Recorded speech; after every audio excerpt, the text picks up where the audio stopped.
లేకపోతే దొంగతనం చేయొద్దు, అబద్ధ సాక్ష్యం కలగొద్దు, అబద్ధములు ఆడొద్దు, నీ వల్ల ఒకరికి నష్టం కలగొద్దు, నీ వల్ల ఒకరు బాధపడొద్దు. ఒకవేళ నీ వల్ల నష్టం జరిగితే వాళ్ళకి పరిహారం ఇచ్చి వాళ్ళకి క్షమాపణ అడుగు, క్షమించు. నీ దేహాన్ని ఏ విధంగా ప్రేమించుకుంటావో ఇతరులు కూడా ఆ విధంగా ప్రేమించు. ఇది నిన్ను నువ్వు ప్రేమించుకో, ఇతరులు ప్రేమించు. నీకు నువ్వు న్యాయం చేసుకో, ఇతరులకు న్యాయం ఉండు. నిన్ను కాపాడుకో, ఇతరులు కూడా కాపాడే విధంగా ఉండు. నీకు నువ్వు న్యాయం జీవించు, ఇతరులకు న్యాయంగా తీర్పు తీర్చేదానికి ఉండాలి.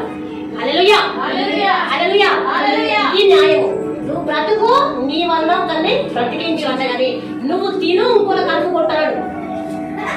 న్యాయం ఉంటే కదా. ఒకరికి కడుపును కొట్టి వాళ్ళ ఆకలితో ఉంటే నువ్వు కడుపు తింటాడంట. న్యాయమా? న్యాయం అది.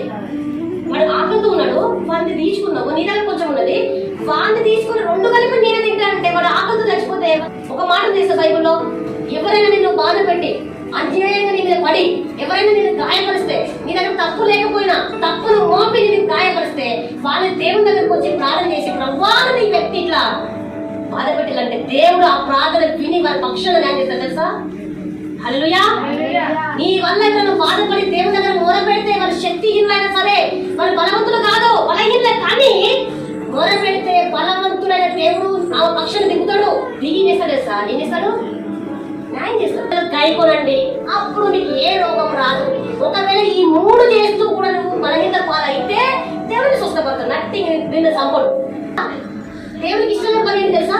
ఏం చెప్పండి? ఒకటి వ్యభిచారం, రెండవది వ్యభిచారం చేసిన క్షమిస్తాడు, కానీ విగ్రహం చేసిన క్షమించాడు. అంత ద్వేషం దేవుడి విగ్రహం. అయితే అబ్రహాము పిలిచినప్పుడు విగ్రహం చేసేవాడే, కానీ బయటకు వచ్చిన తర్వాత పండు ముసలికి బ్రతికించాడు దేవుడు. బ్రతకాలం లేదా నీకు? పండు ముసలిగా బ్రతకాలం లేదా? ఎందుకు 60 కాలం చేస్తున్నారు? అబ్రహాము బ్రతికి ఇస్సాకును, కానీ ఇస్సాకు పెళ్లి చేసి వృద్ధుడైన తర్వాత కూడా ఇంకొక అమ్మాయిని పెళ్లి చేసుకుని, కేతూరా అనే అమ్మాయిని పెళ్లి చేసుకుని ఆమెతో కూడా సంతానంగా నాకు తెలుసా? శారా చనిపోయిన తర్వాత కేతూరా అనే అమ్మాయిని పెళ్లి చేసుకుని మళ్ళీ విస్తారమైన సంతానంగా అన్నాడు ఆయన. పండు ముసలి ఎవరికి ధైర్యం పెట్టండి?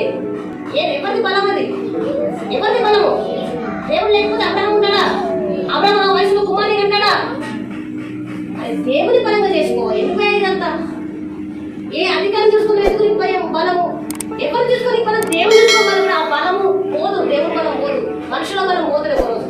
కాబట్టి ఇక్కడ ఏంటంటే నీతి న్యాయంగా శాస్త్రాలను అనుసరించి కట్టలను బ్రతికే ఏ రోగం మీకు రాలేదు. ఒకవేళ వచ్చినా కానీ మీకు స్వస్థత చేస్తానే పడదు. మూడోది ఏంటంటే విగ్రహములు ఉంచుకోకూడదు. అదేంటి? మేము 20 సంవత్సరాల నుంచి విగ్రహాలనే చేస్తలేదు. ఏ విగ్రహంలో మనలో దేవుని అనుకున్నప్పుడే అన్ని వదిలిపెట్టినా, వదిలిపెట్టినప్పుడు ఇప్పుడు విగ్రహం ఏడుంది? నాకు విగ్రహం ఏడుంది? నాకు విగ్రహం ఉన్నాయా అనుకున్నావు కదా? నేను ఎప్పుడో పని చేసినాను అది చేయడం. నేను చెప్పేది కనపడే విగ్రహం గురించి కాదు. కనపడే విగ్రహం గురించి చాలా. ఒక బొమ్మను చెక్కి ఆ బొమ్మకు 3 కళ్ళు పెట్టి చేతులు పెట్టి అదే విగ్రహం కాదు. అది చేయబడిన విగ్రహం. అర్థమైనా? చేయబడిన విగ్రహం. కానీ నీ లోపల చాలా విగ్రహాలు ఉన్నాయి. ఆ విగ్రహాలు తీసివేస్తే విపరీతమైన ఆశీర్వాదం ఉన్నాయి.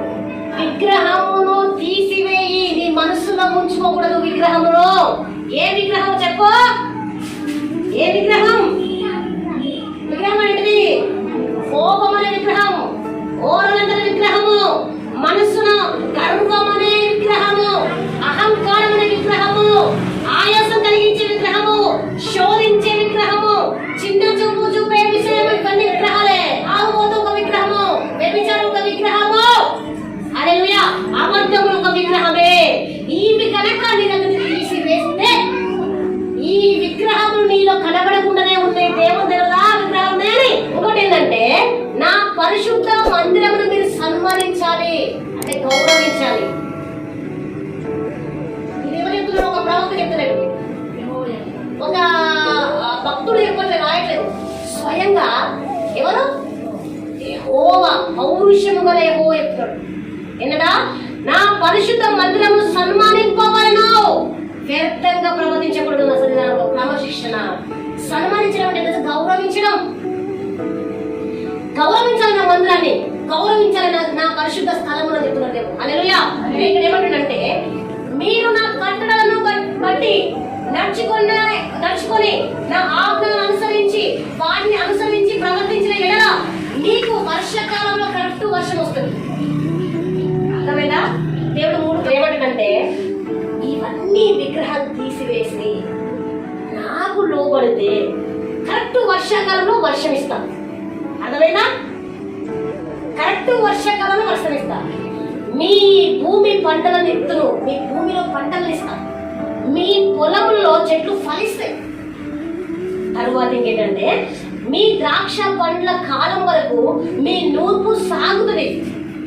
మీరు తృప్తిగా భుజించి మీ దేశంలో నిర్భయంగా నివసించడం. అర్థమైందా? తృప్తిగా తిని ఏ శత్రు భయం లేకుండా ధైర్యంగా మీ దేశంలో మీరు కాపురం ఉంటారు. ఏం చేస్తారంటే ధైర్యంగా మీరు కాపురం ఉంటారు. తర్వాత ఏంటంటే ఇంకేమంటుండే ఇక్కడ మీ భోజనం మీరు నిర్భయంగా భయం లేకుండా తృప్తిగా మీరు తింటారు మీ ఆహారాన్ని. ఆ దేశంలో నేను మీకు క్షేమం కలుగజేస్తాను. అర్థమైనా? ఆ దేశంలో నేను మిమ్మల్ని బట్టి మీకు క్షేమం కలుగజేస్తాను. తర్వాత ఇంకేమంటుందంటే ఏదో కూర్చున్నట్టు నా కళలలో ఏదేదో భయాలు వస్తాయా, పడుకున్నప్పుడు వస్తాయా, వచ్చినప్పుడు అవి మీకు ఏంటంటే మీరు పండుకున్నప్పుడు ఎప్పుడు మిమ్మల్ని భయపెట్టాడు. మీరు పండుకున్నప్పుడు మీ కళలో కానీ మీ చుట్టూ ఉలికి పడడం కానీ ఇవి కూడా ఎప్పుడు మిమ్మల్ని ఏ దుష్టుడు మిమ్మల్ని భయపెట్టాడు.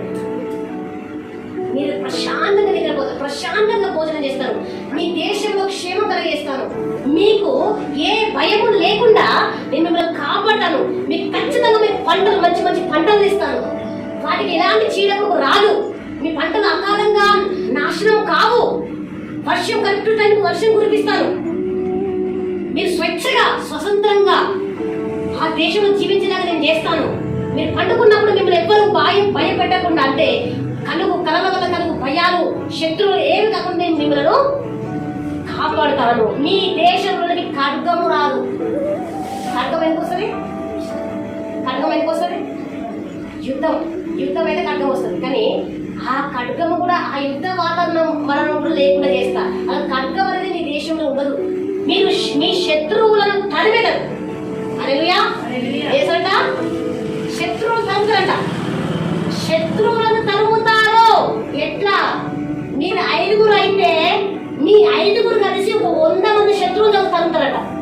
అంత బలం ఇస్తాడు దేవుడు. మీ శత్రువు తరుములు వారు మీ ఎదుట ఖడ్గము చేత పడగరు.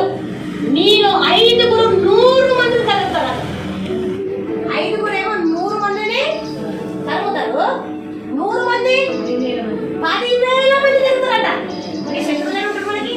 10,000 కంటే శత్రువు ఉంటారు. ఇంకా హల్లెలూయా. 10,000 మంది శత్రువు ఉంటారా? వారి బాబోయ్ ఉన్నారంట. ఆ ఒక్కరి వల్లనే ఉన్న జీవితం వల్ల సంపాదించకపోతుంది, మనమంతా ఒకటి. ఒక్కరు ఉండేదాన్ని 10,000 మంది భక్తులు. మీరు చాలా కాలము విలువైన పాతగిన ధాన్యం తింటారు. హల్లెలూయా. పాతగిన మాగిపోయి చూడు ధాన్యం. ఆ చాలా కాలం కలిగిన పాత ధాన్యం తింటారట మీరు. ఒకవేళ కొత్త ధాన్యం వస్తుంది, మళ్ళా కొత్త ధాన్యం వచ్చినను పాతది ఇంకా మిగిలే ఉంటుందట. ఎవరు చీకరించుకోడు, అసహ్యపడడు. ఇక ఎన్నిసార్లు నీకు ఇవ్వాలా, నీకు ఎన్నిసార్లు ఇవన్నీ చేయాలని పడడు కాదు. అసహించుకోడు. నీవు ధారాళంగా దేవుడు నీకు ఇచ్చి అంతటా క్షేమాన్ని కలిగిస్తాడట. ఆ బానిసల నుంచి బిడ్డలు తీసుకొచ్చినాడు ఒక్కడే. ఇక మరి ఏ దేవుడు లేడు. హల్లెలూయా. ఆయన ఒక్కడే తీసుకొచ్చిండు. ఆ ఒక్కడే నీ కోసం ప్రాణం పెట్టిండు. ఆ ఒక్కడే ఈ రోజు నీకు నిత్య జీవం ఇవ్వడానికి ఆశపడుచున్నాడు. అందుకే ఆ ఒక్కడే నీ కోసం పట్టించుకుంటున్నాడు.